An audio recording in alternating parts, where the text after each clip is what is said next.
Hello everyone, today I'm going to be showing you how to send an FBA shipment to Amazon using only Seller Central. First thing we're going to want to do is log into your Seller Central account.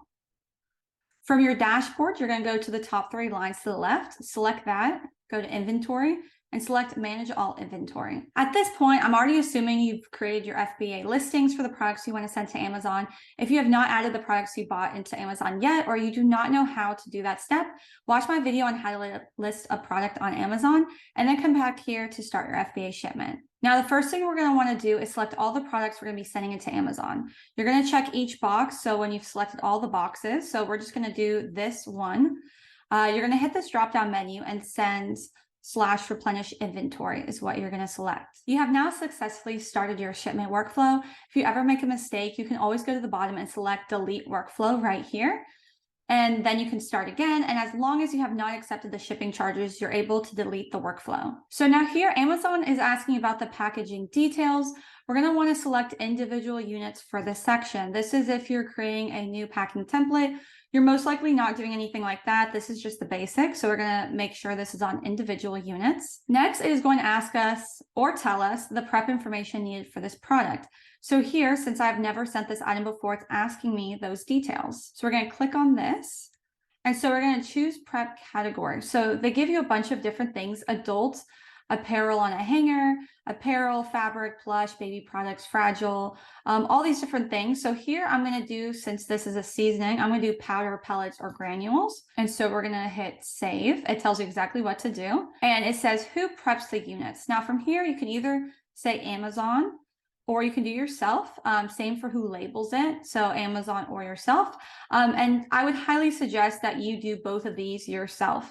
It's going to save you a lot of money. And then also, I would not trust Amazon with my inventory to label it correctly and handle my products. It's a lot easier just to do it yourself and send them in.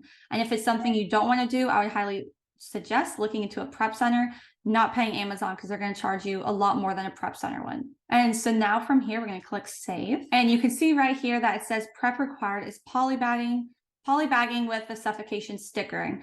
If you go online, you can buy polybags that already have the suffocation warning on it, so you don't have to actually have a sticker that you put on it. Next, Amazon is wanting to know the quantity you will be sending in of each product and the expiration date if needed. Once you're done with that, you're going to select ready to pack and confirm those details that you just entered. So from here, let's say we have 10. The expiration date is, we'll put it out to January 1st of next year. You hit ready to pack. It's going to load.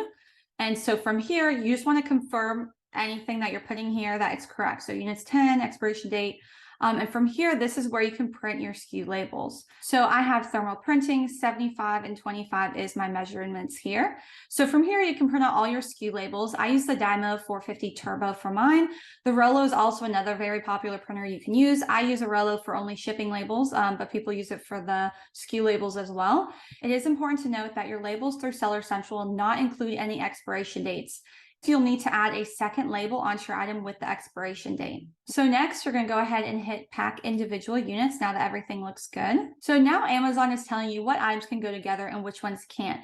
This is when I will actually pack my items in boxes. Once Amazon tells me everything can go together, then I will prep, label, and pack my items into a box or multiple boxes if necessary. If everything can fit in one box, it's pretty straightforward. All you're going to do is just select everything fits in one box. You'd hit confirm and put in the dimensions of weight of the box. But for this video, I'm going to show you how to do multiple boxes. So we're going to select multiple boxes will be needed and confirm. And if there's ever something that can't go together, if we were doing more units, it's actually going to say pack group 1.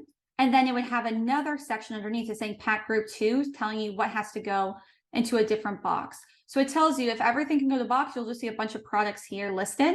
But if something has to be on its own, it will tell you. And that one you'd have to only put in a box all by itself. You could not mix and match the products. So here we put multiple boxes will be needed and select confirm. From here, we're going to enter our information through a web form. So it's going to say there's other options that you can play with, but this is the one that's the most basic one. Unless you have more than 10 boxes, then you're going to need to use an Excel sheet or something like that. Here it's saying, how many boxes do you think this is going to fit into? And again, I've already prepped my units at this point, so I know how many boxes I'm going to be using. So we're going to say 2. Then you're going to click the bottom bar underneath it to open up the web form. So this is what the web form looks like. So here you're going to state what products are in what box and the weight and dimensions of those boxes. It is important to note which one is box 1 or box 2, so you do not switch the shipping labels or the FBA shipping labels, which will cause your FBA shipments to have issues when Amazon receives at their warehouse. So when you're packing up these items, let's say we're going to do 6 in one box and 4 in another. You want to make sure that box 1, this is what you're labeling box 1, is the one with 6 in it. So when you later on in this, whenever we have our shipping labels, you want to make sure the one that says box 1 is actually on the correct box that you have. You don't want to mix up the boxes. That's going to cause issues, and it's issues you don't want to have to deal with. Underneath it, you're going to say the box weight. So for box 1, let's say it's 10 pounds, and box 2 is going to be 5 pounds. Next, you're going to do the box dimension. So let's say if it fits in a 5 by 5 by 5, and then you're saying that's box 1 size.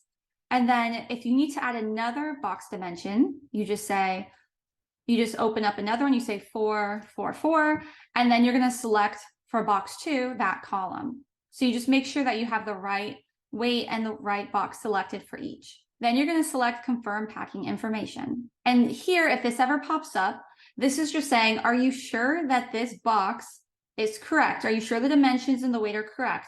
Because it's saying for box 1 and 2, the expected minimum cubic inch would be 257. So it's saying, oh, this doesn't seem right, because fitting 6 of these in a 5 by 5 5, you can't fit that many in that one box. So yes, this is incorrect as far as that is, but I've had this pop up when it has been correct. So just make sure that you just double check if this ever pops up. Do I have my box dimensions in correctly, or did I mistype something? So if everything is good and you're correct, you can just hit dismiss warnings and continue. And then from here, you're just confirming, you're just saying confirm and continue again. And so now that's it. That's all your boxes. You've told Amazon everything like that. And so now we're going to be going into our shipping details. From here, we're going to select the date we plan to ship out these boxes. So let's say we're going to ship them out today. And then this is actually going to generate your shipping labels. From here, you can review your shipment one last time to make sure everything is correct before we proceed. So it's telling me my shipment 1, I have 2 boxes, I have 1 SKU, 10 units, 15 pounds. And you can always hit this drop down menu where it says view contents, and it's actually going to tell you exactly what box 1 is going to have 6, box 2, 4, and you can double check everything here before you were to send it off. You can go ahead and select accept charges and confirm shipping. Now the UPS label and FBA shipment label will pop up for you to print. When you are labeling your boxes, I would make sure that wherever you put these labels, that they're on both sides of the same box. Don't put them on different sides of the box. You want them close together. Then all you have to do is just drop them off at UPS or schedule a pickup, and then you just wait for items to arrive and get checked in at an FBA fulfillment center. And that's going to be it. It's a fairly simple process. And if you have any questions, you guys can let me know in the comments. Thank you guys so much for watching this video, and I'll see you guys in my next one.